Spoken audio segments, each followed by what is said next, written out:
কি আছে এমন এই রেসিপিটাতে যে একদিনের ভেতরে 1 মিলিয়ন ভিউজ? জাদু আছে জাদু। দেখতে কেমন হয়েছে বলো আগে? কত সুন্দর ইয়াম্মি দেখতে হয়েছে না?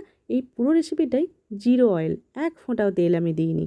আর এত টেস্টি হয়েছে, এত টেস্টি হয়েছে যে এটা একবার খাওয়ার পর আমার মতো যারা গোলুমলু আছো, যারা রোজ ডায়েট করছো, তাদের কাছে কিন্তু ডায়েট করাটা একেবারে বাঁ হাত কি খেল হয়ে যাবে।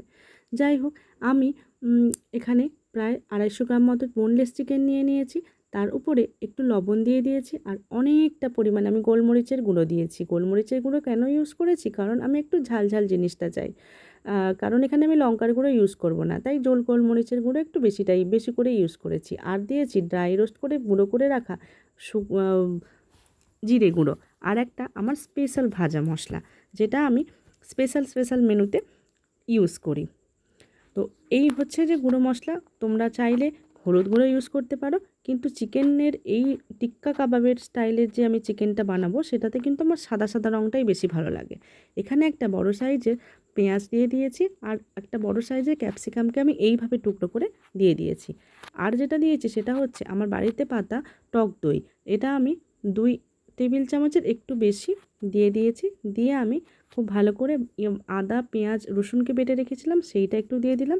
দিয়ে খুব ভালো করে আমি হাতের সাহায্যে আমি মাংসের সাথে মশলাগুলোকে ভালো করে ম্যারিনেট করে নেব। ম্যারিনেট করে নিলাম।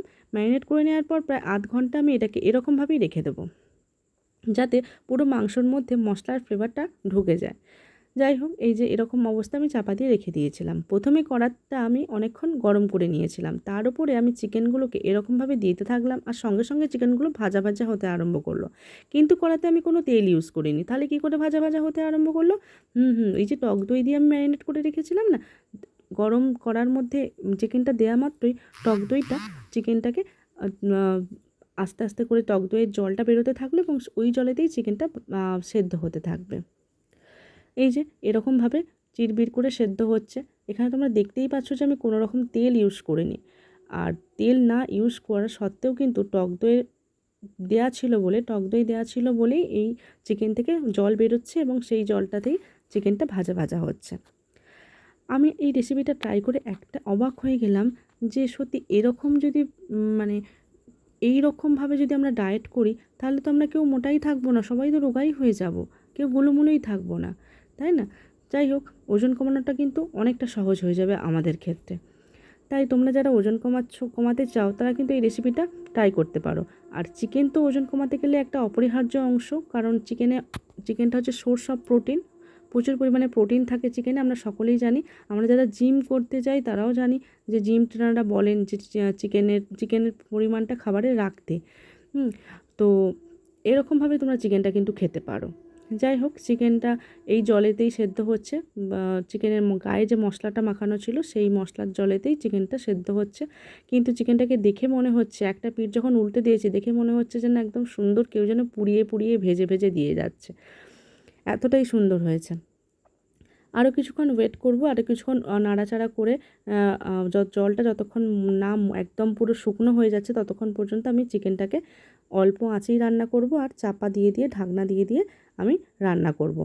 তো এই রকম করে রান্না করতে করতে একটা সময় আসবে যে জলটা একদম মরে আসবে, জলটা মরে একদম পোড়া পোড়া একটা ভাব চলে আসবে। তো পোড়া পোড়া একটা ভাব চলে আসলেই তখন ওই ঢাকনাটা আরেকবার চাপা দিয়ে দেবো।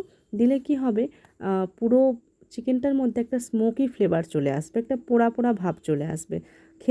খেতে খেতে মনে হবে যেন আমরা কোনো পোড়া পোড়া তন্দুরি চিকেন খাচ্ছি। দেখো কড়ার মধ্যে কীরকম সাইডটা পুড়ে পুড়ে গেছে, পুরো অংশটাই এরকম পুড়ে পুড়ে যাবে। দিয়ে চিকেনটা পুরো একদম পুরো পারফেক্ট টিক্কা কাবাবের মতো তৈরি হয়ে যাবে। এটা খেয়ে আমার একবারও মনে হয়নি যে এটা জিরো অয়েলে বানানো। সত্যি এত সুন্দর, আর সেই জন্যই এত ভিউজ। তোমরা এই রেসিপিটা ট্রাই করতে পারো। অসম্ভব সুন্দর একটা রেসিপি। ভালো লাগলে অবশ্যই তোমার বন্ধুদের সাথে শেয়ার করো। যাদের দরকার তারা অবশ্যই এই ভিডিওটা শেয়ার করো। কারণ আমি চাই যে আমি যেরকম গোলুমোলু, তো আমার কিছু বন্ধু আছে, আমি ট্রাই করছি যে আমি যাতে রোগা হয়ে যাই। তো আমার যে সমস্ত গোলুমোলু বন্ধুরা আছে তারা একদম হেলদি খাক, এরকম চটপাটা রেসিপি খাক, মজাদার রেসিপি খাক, আর ওজনটা খুব তাড়াতাড়ি কমিয়ে ফেলুক। যাই হোক, এই যে আমার ফাইনাল ভাব তৈরি হয়ে গিয়েছে। চিকেন টিক্কা কাবাব বলো বা তন্দুরি চিকেন বলো বা কড়ায় ফ্রাই করা চিকেন বলো, যাই বলো না কেন, আমার কাছে সব মেনুই চলবে। আর খেয়ে দেখলাম স্বাদ হয়েছে অসম্ভব সুন্দর।